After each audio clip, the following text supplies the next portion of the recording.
नमस्कार. मी विनोद घोलप. आपण पाहताय विजय समाचार. दहिसर पश्चिमेमध्ये पर्यावरणाचा एक अत्यंत गंभीर प्रश्न समोर आला आहे. कांदरपाडा मेट्रो स्थानकाजवळ लिंक रोड परिसरातील एका मोकळ्या भूखंडावर मोठ्या प्रमाणात राडारोडा, माती आणि बांधकामातील अवशेष टाकून बेकायदेशीरपणे भरणी सुरू असल्याची माहिती समोर आली आहे. स्थानिकांच्या म्हणण्यानुसार दिवस रात्र डंपर आणि ट्रक या ठिकाणी ये जा करतात आणि मोठ्या प्रमाणात कचरा टाकला जात आहे. या संदर्भातील वृत्त महाराष्ट्र टाइम्स आणि नागरिक वार्ता या वृत्तपत्रांमध्ये प्रसिद्ध झाले असून त्यामुळे या प्रकरणाची गंभीरता अधोरेखित झाली आहे. मात्र प्रश्न असा आहे की बातम्या प्रसिद्ध होऊनही प्रशासनाची ठोस कारवाई का दिसत नाही. या भरावामुळे परिसरात प्रचंड धूळ उडत आहे. लहान मुले, ज्येष्ठ नागरिक आणि श्वसनाच्या रुग्णांचा मोठा त्रास सहन करावा लागत आहे. हवेत उडणारी धूळ आरोग्यासाठी धोकादायक ठरत आहे. रस्त्यावर पडणाऱ्या राडारोड्यामुळे अपघाताचा धोका वाढला आहे आणि वाहतूक कोंडी निर्माण होत असून हा केवळ स्वच्छतेचा प्रश्न नाही तर नागरिकांच्या सुरक्षिततेचा आणि आरोग्याचाही गंभीर प्रश्न झाला आहे.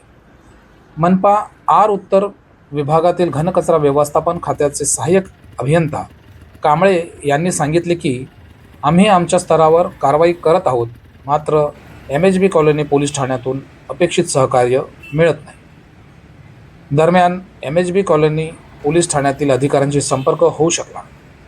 बोरिवली वाहतूक विभागाने त्वरित कारवाई सुरू करू असे सांगितले, मात्र आश्वासन आणि प्रत्यक्ष कारवाई यामध्ये फरक दिसतोय. या प्रकरणी फाईट फॉर राईट फाउंडेशनच्या वतीने मनपा आर उत्तर विभाग, MHB कॉलनी पोलीस ठाणे आणि बोरिवली वाहतूक विभाग यांच्याकडे लेखी तक्रार करण्यात आली आहे. तक्रारीत स्पष्ट नमूद करण्यात आले की जर भराव बेकायदेशीर असेल तर संबंधितांवर तात्काळ गुन्हा दाखल करून कठोर कारवाई करण्यात यावी.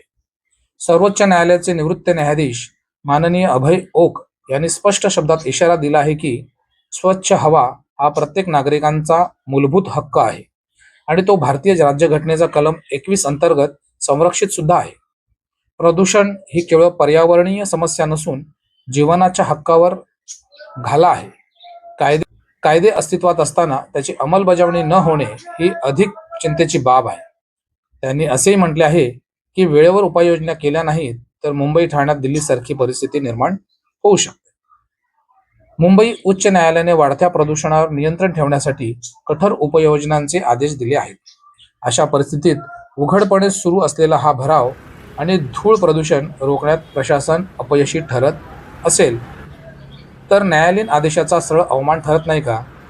तसेच महाराष्ट्र शासनाने लागू केलेल्या पर्यावरण संरक्षणाच्या नियमावली होत नसेल तर हा शासनाच्या आदेशाचाही अवमान नाही का? याबाबत थेट प्रश्न असे उपस्थित होतात की या भरावासाठी अधिकृत परवानगी आहे का? नसल्यास गुन्हा का दाखल होत नाही? किती डंपरवर कारवाई झाली? धूळ नियंत्रणासाठी कोणती उपाययोजना आजवर करण्यात आली आहे? हा विषय केवळ एका जागेपुरता मर्यादित नाही. हा विषय आहे पर्यावरणाचा, नागरिकांच्या आरोग्याचा आणि कायद्याच्या अंमलबजावणीचा. प्रशासनाने जबाबदारी झटकण्याऐवजी समन्वयाने आणि पारदर्शकपणे कारवाई करणे आवश्यक आहे. विजय समाचार या प्रकरणाचा पाठपुरावा करणार आहे. कारवाई झाली तर दाखवू आणि कारवाई झाली नाही तरी प्रश्न विचारत राहू. मी विनोद घोलप. आपण पाहताय विजय समाचार. धन्यवाद.